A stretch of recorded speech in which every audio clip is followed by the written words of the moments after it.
Hi students, कैसे हैं आप। My name is Mohammad Muttahir Raza and this is yours channel mister 360। Previous lecture यानी कि लेक्चर नंबर 1 में हमने डिस्कस किया था कि फ़िज़िक्स क्या है, what is physics, what is the characteristics of physics, और हमने काफ़ी डिटेल में समझा था कि फ़िज़िक्स क्या है और ये कहाँ कहाँ इस्तेमाल होती है, इम्पोर्टेंस ऑफ फ़िज़िक्स क्या है। तो जिन दोस्तों ने वो पहला वाला लेक्चर नहीं देखा तो उनसे गुजारिश है कि वो पहला वाला पहले लेक्चर देख लें ताकि उनमें बेसिक अंडरस्टैंडिंग आ जाए कि फ़िज़िक्स क्या है और फिज़िक्स से रिलेटेड जो भी कॉन्सेप्ट है, बेसिक कॉन्सेप्ट है, ताकि वो उसमें गेन कर लें। प्रीवियस लेक्चर में दोस्तों अगर आपको याद हो तो हमने काफ़ी डिटेल में फ़िज़िक्स को पढ़ा था और फ़िज़िक्स को समझा भी था। फॉर सपोज जैसे कि हमने मोशन में जो बॉडीज़ होती हैं उनके बारे में डिस्कशन की थी। ग्रेविटी में जो बॉडीज़ होती हैं उनमें किस टाइप का मोशन होता है वो भी हमने डिस्कस किया था। तो आज का जो लेक्चर है वो है ब्रांचेस ऑफ फिज़िक्स। अब आपको पता होना चाहिए कि साइंस का जो इल्म है वो काफ़ी शाखों में यानी कि ब्रांचेस में यानी कि डिस्ट्रीब्यूट किया गया है, क्योंकि जो भी नॉलेज या जो भी हमारे पास सब्जेक्ट होता है वो उनकी जो रेंज होती है वो काफ़ी बड़ी होती है। ठीक है ना, कहते हैं ना कि इल्म समंदर है, ख़त्म होने का नाम ही नहीं लेता। तो इसलिए जो है ना, तो साइंस को यानी कि ब्रांचेस में यानी कि डिस्ट्रीब्यूट कर दिया गया ताकि हमें पढ़ने में आसानी हो। तो इसी तरीके से फिज़िक्स जो है, इल्म तबैयात जो है, उसको भी देखते हुए उसको भी डिस्ट्रीब्यूट किया गया काफ़ी ब्रांचेस में ताकि हमें पढ़ने में आसानी हो और समझने में काफ़ी हमारे कॉन्सेप्ट जो हैं वो क्लियर हो जाएं। और उन ब्रांचेस को अलग अलग नाम दिए गए, अलग अलग उनके कॉन्सेप्ट्स हैं तो ब्रांचेस ऑफ फिजिक्स ही, लेकिन उनको काफ़ी नाम दिए गए, अपने अपने तरीके से उनको नाम दिए गए, यानी कि जो जिस चीज़ से रिलेट करती है उसको उसका नाम दे दिया गया जाएगा ताकि पढ़ने वाले को, समझने वाले को आसानी हो जाए। ठीक है, तो चलते हैं ब्रांचेस की तरफ। ब्रांचेस में काफ़ी मज़ा आने वाला है दोस्तों। ये वीडियो अगर आप फर्स्ट टाइम देख रहे हैं तो उसको लाइक करें, कमेंट करें और शेयर करें और चैनल को ज़रूर सब्सक्राइब करें। आपकी सब्सक्रिप्शन से हमें हिम्मत मिलती है, हौसला मिलता है आगे काम करने का। तो लाइक ज़रूर करें और सब्सक्राइब भी करें और अपने दोस्तों के साथ शेयर भी करें। तो चलते हैं दोस्तों ब्रांचेस ऑफ फिज़िक्स में। सबसे पहले जो मैं ब्रांच यहाँ पर डिस्कस करने वाला हूँ वो है मैकेनिक्स। ठीक है, तो मैकेनिक्स अगर हम सादा अल्फाज में या आसान ज़ुबान में अगर उसको समझने की कोशिश करें तो ऐसी शाख फिज़िक्स की, ऐसी ब्रांच जिसमें हम मोशन के बारे में स्टडी करें। किसके बारे में स्टडी करें? मोशन के बारे में, और जो लॉज ऑफ ग्रेविटेशन हैं उसके बारे में हम जो है वो डिस्कस करें। अब मिसाल के तौर पर मैं आपको कैसे समझाने की कोशिश करूं, मिसाल के तौर पर जैसे कि आप रोज़मर्रा ज़िंदगी में देखते हो कि बहुत सी चीज़ें मोशन में होती हैं, हरकत में होती हैं। जैसे कि आप बाहर चले गए और आपने रोड पे, सड़क पे गाड़ियां दौड़ती हुई, ट्रक, ट्रैक्टर्स और उसके अलावा बाइसाइकिल्स, मोटर व्हीकल्स और दूसरे जो भी कार्स हैं, जो भी मोटर व्हीकल्स हैं, वो आप देखते होंगे रोज़मर्रा ज़िंदगी में। तो वो आप देखते हैं, वो कभी रेस में होते हैं, कभी मोशन में होते हैं। तो जो मैकेनिक्स होती है, वो ब्रांच ऑफ फिज़िक्स, उसमें हम सिर्फ मोशन वाली बॉडीज़ जो होती हैं उनके बारे में हम डिटेल से स्टडी करते हैं। और उसके अलावा लॉज ऑफ ग्रेविटेशन के बारे में भी हम स्टडी करते हैं। जो ग्रेविटी की वजह से मोशन पैदा होता है बॉडीज़ में, वो कैसे पैदा होता है। तो इस ब्रांच ऑफ फिज़िक्स में हम क्या करते हैं, हम मोशन, बॉडीज़ में जो मोशन पैदा होता है, चाहे वो फोर्स की वजह से हो मोशन, याद रखिएगा ये जो मैं पॉइंट्स यहाँ पर बोलने वाला हूँ, चाहे वो फोर्स की वजह से मोशन हो या बगैर फोर्स की वजह से मोशन हो। अब मिसाल के तौर पर एक हम स्टडी करते हैं, एक ब्रांच है वो अब मैं डिस्कस करूंगा यहाँ पे। एक ऐसी ब्रांच है फिजिक्स की जिसमें हम फोर्स के बारे में स्टडी नहीं करते, सिर्फ हम उसके मोशन के बारे में स्टडी करते हैं। और एक और ब्रांच है फिजिक्स की, वो भी मैं यहाँ पर इंशाल्लाह डिस्कस करूंगा। वो ऐसी ब्रांच है जिसमें हम फोर्स के बारे में डिस्कस करेंगे, मोशन के बारे में नहीं करेंगे। यानी कि जो फोर्स लगी उस बॉडी को मोशन में आने के लिए, जो रेस्पॉन्सिबल फोर्स हुई, उसके बारे में हम डिस्कस करेंगे। तो चलते हैं ब्रांचेस की तरफ। सबसे पहली जो ब्रांच है, जैसा कि मैंने आपको बताया, वो है मैकेनिक्स। नंबर फर्स्ट जो है ब्रांच वो है mechanics.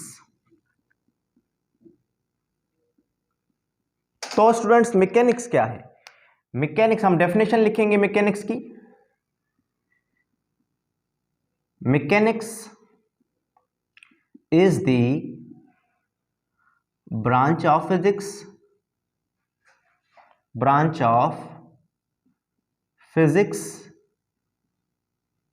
Mainly concern with laws of motion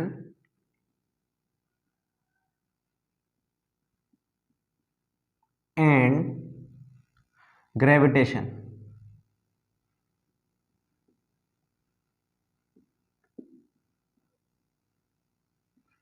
तो स्टूडेंट्स, जैसा कि आपने देखा कि मैकेनिक्स क्या है। Mechanics is the branch of physics mainly, आमतौर पर, मेनली यानी कि आमतौर पर कंसर्न जो ताल्लुक रखे। कंसर्न की माना क्या है? ताल्लुक रखना। कंसर्न विद किसके साथ ताल्लुक रखे? Laws of motion. किसके साथ ताल्लुक रखे बेटा? ये चीजें यहां पर नोट करने वाली हैं। लॉज ऑफ मोशन के साथ ताल्लुक रखे और उसके अलावा ग्रेविटेशन के साथ ताल्लुक रखे, या लॉज ऑफ ग्रेविटेशन के साथ ताल्लुक रखे। अब जैसा कि मैंने आपको बताया कि लॉज ऑफ मोशन, मोशन में कोई बॉडी हरकत करे, यानी कि हरकत करे कोई भी बॉडी, तो उसको हम जो है वो हम डिस्कस करते हैं इस ब्रांच में, मैकेनिक्स में। अब मैं आपको यहां पर बताता हुआ चलूं कि मैकेनिक्स भी दो शाखों में बंटती है। Mechanics is further divided into two branches. कौन सी दो ब्रांचेस हैं वो? आइए तो वो भी डिस्कस कर लेते हैं। पहली जो ब्रांच है, जो मोस्ट इंपॉर्टेंट ब्रांच है, वो है काइनेमेटिक्स। काइनेमेटिक्स। और जो दूसरी ब्रांच है दो स्टूडेंट्स, वो है डायनेमिक्स। मैकेनिक्स थी, मैकेनिक्स में हम फिजिक्स की शाख थी जिसमें हम मोशन ऑफ बॉडीज के बारे में पढ़ते हैं और लॉज ऑफ ग्रेविटेशन के बारे में भी पढ़ते हैं। तो अब मैकेनिक्स के बाद जो ब्रांचेस हैं वो हैं काइनेमेटिक्स और डायनेमिक्स, यानी कि mechanics further divided into two parts, यानी कि two branches, which is called kinematics and dynamics. अब काइनेमेटिक्स क्या है? Kinematics is the study of bodies in motion, जो बॉडीज मोशन में हो और विदाउट रेफरेंस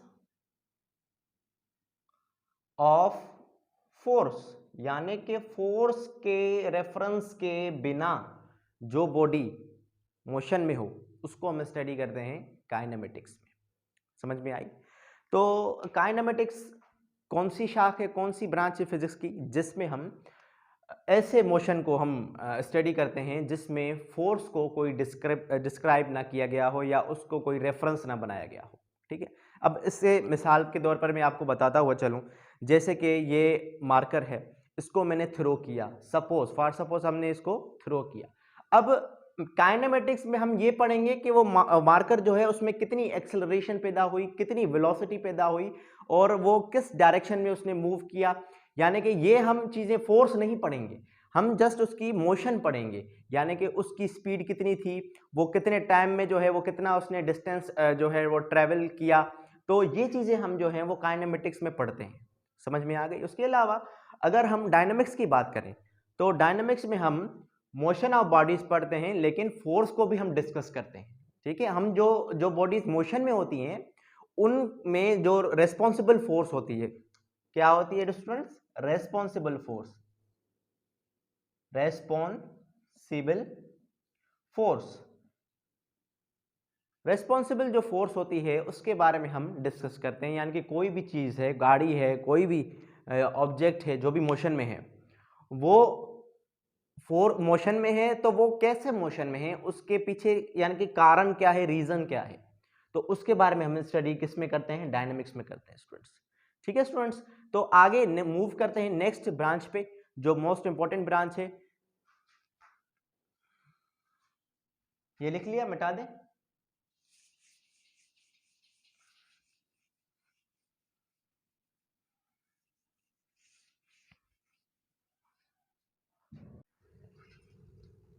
जी स्टूडेंट्स, तो नेक्स्ट ब्रांच हमारी है वो है थर्मोडायनेमिक्स। तो थर्मोडायनेमिक्स क्या है?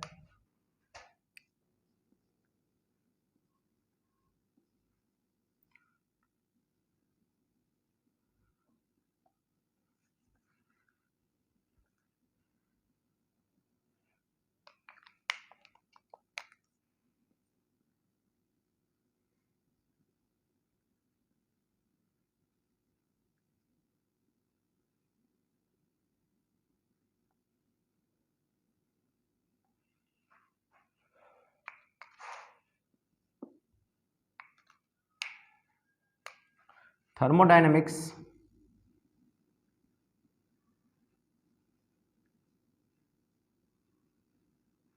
is the branch of physics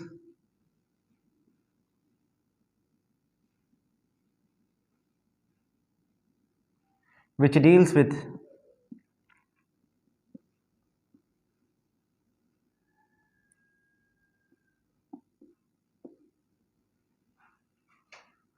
energy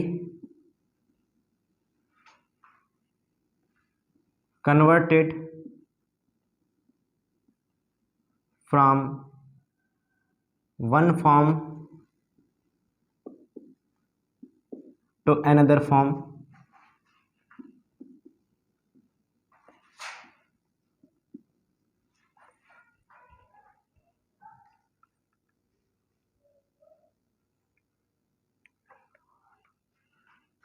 and how it affects on matter। तो दोस्तों थर्मोडायनेमिक्स क्या है? सबसे पहले इसको समझने के लिए हमें इसकी जो वर्ड है थर्मोडायनेमिक्स, पहले इसको थोड़ा सा समझना पड़ेगा, क्योंकि जो भी आप टर्मिनोलॉजी जो इस्तेमाल करते हैं साइंस के सब्जेक्ट्स में, उनको आप यानी कि तोड़ मरोड़ कर यानी कि इनकी मीनिंग निकाल कर पढ़ा करें, क्योंकि अगर आप इनकी मीनिंग निकाल कर पढ़ेंगे तो आपका यानी कि 50% कॉन्सेप्ट यहीं से बन जाएगा, फिर आगे जो है वो बिल्कुल इजी यानी कि हो जाएगा। तो इसलिए ये जो थर्मोडायनेमिक्स है ये 2 वर्ड्स में जो है वो डिस्ट्रीब्यूट किया गया है। कौन से 2 वर्ड्स हैं? एक है थर्मो और एक है डायनेमिक्स। तो थर्मो का मतलब क्या होता है? हीट, गर्माइश, ठीक है। और इसके अलावा डायनेमिक्स तो आपको पता है यानी कि ऐसा मोशन जिसमें फोर्स भी रिस्पॉन्सिबल, जो फोर्स हो उसको भी डिस्क्राइब किया जाए, यानी कि फोर्स लगाई जाए किस बॉडी पर और वो मूव करे, तो उस फोर्स को जो डिस्कस किया जाता है जिस ब्रांच में, जैसे कि हमने अभी थोड़ी देर पहले पढ़ा, उसको हम कहते हैं डायनेमिक्स, ठीक है, या फिर आप वर्क भी कह सकते हो। तो dynamics is a branch of physics which deals with the energy. यहां पर जो एनर्जी है इससे मुराद है थर्मल एनर्जी, क्योंकि हम थर्मोडायनेमिक्स पढ़ रहे हैं तो एनर्जी कौन सी होगी? Thermal energy, thermal. Thermodynamics is a branch of physics which deals with the thermal energy converted from one form to another form, यानी कि एक फॉर्म से दूसरे फॉर्म में जो है कन्वर्ट हो जाए थर्मल एनर्जी। अब इसको थोड़ी देर के लिए समझने की कोशिश करेंगे कि एनर्जी क्या एक फॉर्म में दूसरे फॉर्म में कन्वर्ट हो सकती है? बिल्कुल, एक शक्ल में दूसरी शक्ल में कन्वर्ट हो सकती है। ये law of conservation of energy कहता है। क्या कहता है law of conservation of energy? Laws of conservation of energy ये हमें कहता है कि energy can neither be created nor be destroyed but it can be change from one form to another form. Energy को, तवानाई को हम ना तो ख़त्म कर सकते हैं ना खुद से पैदा कर सकते हैं, लेकिन हम उसको एक शक्ल से दूसरी शक्ल में ज़रूर तब्दील कर सकते हैं। ये law of conservation of energy कहता है। अब थर्मोडायनेमिक्स में हम मिसाल के तौर पर हम थोड़ा सा इसको समझने की कोशिश करें कि अभी फॉर सपोज अगर मैं आपसे एक बात करूं कि एक गर्म चाय की यानी कि प्याली है या कप है, वो हमने एक रूम टेम्परेचर पर हमने रख दिया किसी टेबल पर, तो क्या होगा? वो आहिस्ता आहिस्ता टाइम गुजरने के साथ साथ वो क्या हो जाएगा? वो चाय जो है वो ठंडी हो जाएगी। वो क्यों ठंडी हुई? अब चाय जो थी वो गर्म थी, पहले आपको पता है चाय की प्याली जो थी वो क्या थी? गर्म थी। अब जैसे ही वो रखा गया रूम टेम्परेचर पर, तो चाय के जो टेम्परेचर है वो तो ज़्यादा है as compare to room temperature से। तो फिर क्या होता है? आहिस्ता आहिस्ता आहिस्ता चाय जो है वो कन्वर्ट होना शुरू हो जाती है रूम टेम्परेचर। जो टेम्परेचर रूम का होता है वो ही चाय चाहती है कि मेरा टेम्परेचर भी वही हो जाए। क्यों? क्योंकि रूम टेम्परेचर जो है वो चाय की जो क्वांटिटी है वो बिल्कुल कम है, थोड़ी सी है as compare to room temperature के, यानी कि चाय की जो क्वांटिटी है बिल्कुल कम है, और जो रूम है उसकी यानी कि जो गैस मॉलिक्यूल्स हैं जो रूम के सराउंडिंग यानी कि रैंडम मोशन में मूव कर रहे हैं, इधर उधर मूव कर रहे हैं, तो उनकी क्वांटिटी ज़्यादा है। तो फिर चाय क्या करेगी? उनके रंग में तब्दील हो जाएगी, यानी कि उनका रंग, उनका भेस जो है वो तब्दील कर लेगी। इसे आप थोड़ा सा समझ लें। तो चाय जो है वो रूम टेम्परेचर में कन्वर्ट होना शुरू हो जाएगी। तो आपने यहाँ पर देखा स्टूडेंट्स कि कैसे थर्मल एनर्जी जो है वो कन्वर्ट होती है एक शक्ल से दूसरी शक्ल में, या वो अपना जो है वो रवैया या रूप जो है वो बिल्कुल चेंज कर देती है। And how affects on matter, वो मैटर पे कैसे अफेक्ट करता है। अब ऐसे एग्जांपल पर एक और एग्जांपल हमारे पास है, जैसे कि बारबेक्यू है। अब बारबेक्यू में क्या है, एनर्जी और हीट का जो रिलेशन है वो किसके साथ है, वर्क के साथ है, आप देख सकते हैं, ठीक है ना। एनर्जी का रिलेशन किसके साथ है, वर्क के साथ है। हम बारबेक्यू जो है वो खाते हैं ईद में भी, और होटल्स पे भी काफ़ी तैयार होते हैं, तो उसमें भी जो है वो थर्मोडायनेमिक्स की लग रही होती है, उसका ही कोई लॉ लग रहा होता है। तो स्टूडेंट्स आगे बढ़ते हैं, आगे नेक्स्ट जो है ब्रांच जो है फिजिक्स की वो है आपकी इलेक्ट्रिसिटी। Electric city. तो स्टूडेंट्स इलेक्ट्रिसिटी क्या है, इलेक्ट्रिसिटी बेसिकली अगर हम सिंपल लैंग्वेज में हम अगर बात करें इलेक्ट्रिसिटी, जस्ट आपसे अगर कोई पूछे तो आप कहना उससे फ्लो ऑफ चार्जेस, चार्जेस का फ्लो होना, उसको हम इलेक्ट्रिसिटी कहते हैं। It is a branch of physics which deals with the flow of charges. अब चार्जेस क्या है, आपको पता होना चाहिए कि चार्जेस क्या होती हैं। अगर बेसिक लेवल पे स्टूडेंट्स जो है वो सुन रहे हैं तो काफ़ी यानी कि छोटी छोटी क्लासेस में भी इनके बारे में स्टडी की जाती है उनके बुक्स में कि चार्जेस आखिर हैं क्या। चार्जेस बेसिकली बेटा दो टाइप्स के होते हैं, एक पॉजिटिव चार्ज होती है और एक नेगेटिव चार्ज होती है। कौन सी टाइप्स होती हैं, एक पॉजिटिव और दूसरी नेगेटिव। अब ये चार्ज जो है वो बाज़ औक़ात कभी रेस्ट में भी होती हैं, उसको हम स्टैटिक इलेक्ट्रिसिटी कहते हैं, वो एक अलग टॉपिक है, वो एक अलग ब्रांच है इनकी ही, यानी कि यही डिवाइड की गई है दूसरी ब्रांच में जिसमें स्टैटिक इलेक्ट्रिसिटी, जैसे कि हमने थोड़ी देर पहले मैकेनिक्स को जैसे डिवाइड किया था वैसे ही यानी कि ये भी फर्दर डिवाइड होती है। तो पॉजिटिव और नेगेटिव चार्ज होती है। अब वो चार्ज जो है वो रेस्ट में भी होती है और मोशन में भी होती है। जब मोशन में हो तो वो कौन सी चार्ज कहलाती है, यानी कि वो इलेक्ट्रिसिटी कहलाती है, यानी कि मूव करे, वायर्स में जो चार्जेस हैं वो मूव करें, नेगेटिव चार्जेस, ठीक है। तो ऐसी ब्रांच फिजिक्स की जिसमें जो है चार्जेस जो हैं वो मूव करें, उसके रिलेटेड जो हम स्टडी करते हैं, उससे रिलेटेड जो हम कॉन्सेप्ट बनाते हैं इलेक्ट्रिसिटी में, हम वही पढ़ते हैं। तो इलेक्ट्रिसिटी ऐसी ब्रांच है फिजिक्स की जिसमें हम फ्लो ऑफ चार्जेस के बारे में हम डिस्कस करते हैं। तो स्टूडेंट्स आगे बढ़ते हैं, नेक्स्ट जो ब्रांच है फिजिक्स की वो है magnetism.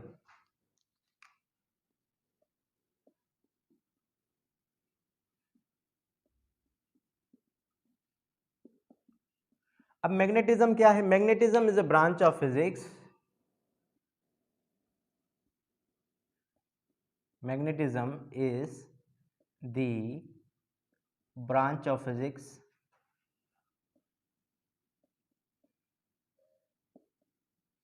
deals with the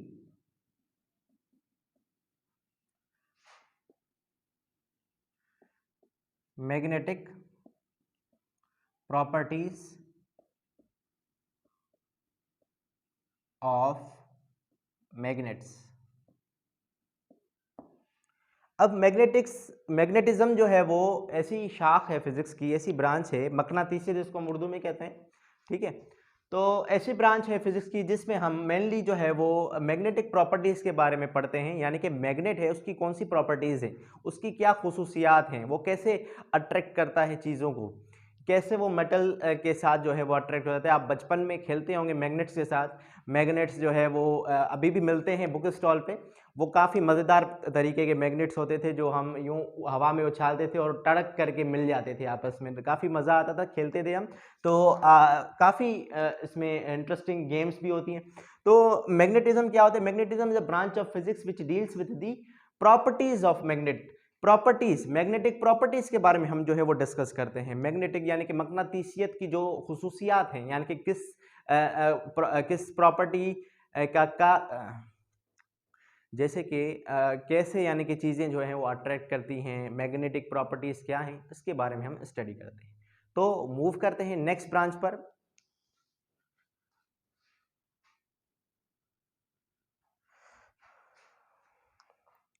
next branch है बेटा फिजिक्स की, वो है atomic physics.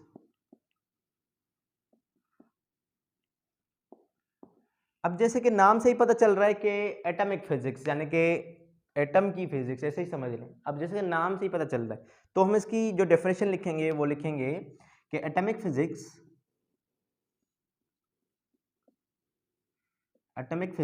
Is the branch of physics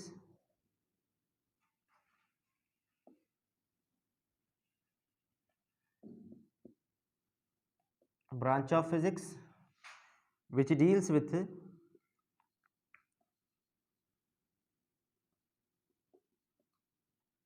atomic, which deals with properties,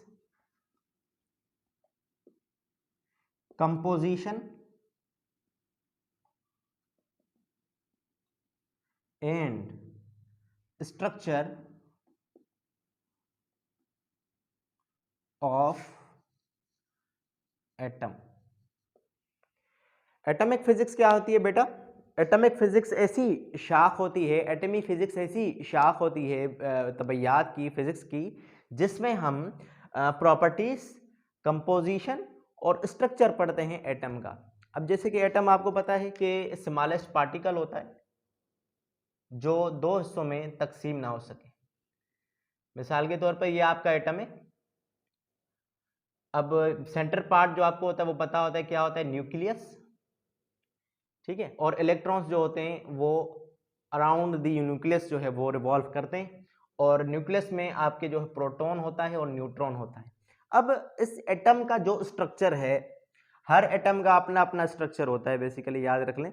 इसकी कंपोजिशन कैसी है, इसकी बनावट कैसी है, इसका स्ट्रक्चर कैसा है, इसकी शक्ल सूरत कैसी है, ठीक है। और इसके अलावा इसके जो प्रॉपर्टीज हैं वो कैसी हैं, इससे रिलेटेड जो भी स्टडी होती है, जो भी हम इल्म हासिल करते हैं, जो भी स्टडी करते हैं, वो हम एटॉमिक फिजिक्स में करते हैं। यानी कि एटॉमिक फिजिक्स ऐसी शाख है फिजिक्स की जिसमें हम एटम के बारे में, उसकी बनावट, उसकी कंपोजिशन, ठीक है, उसके स्ट्रक्चर, उसकी प्रॉपर्टीज, उसके बारे में हम मेनली रिलेटेड जो है वो स्टडी करते हैं।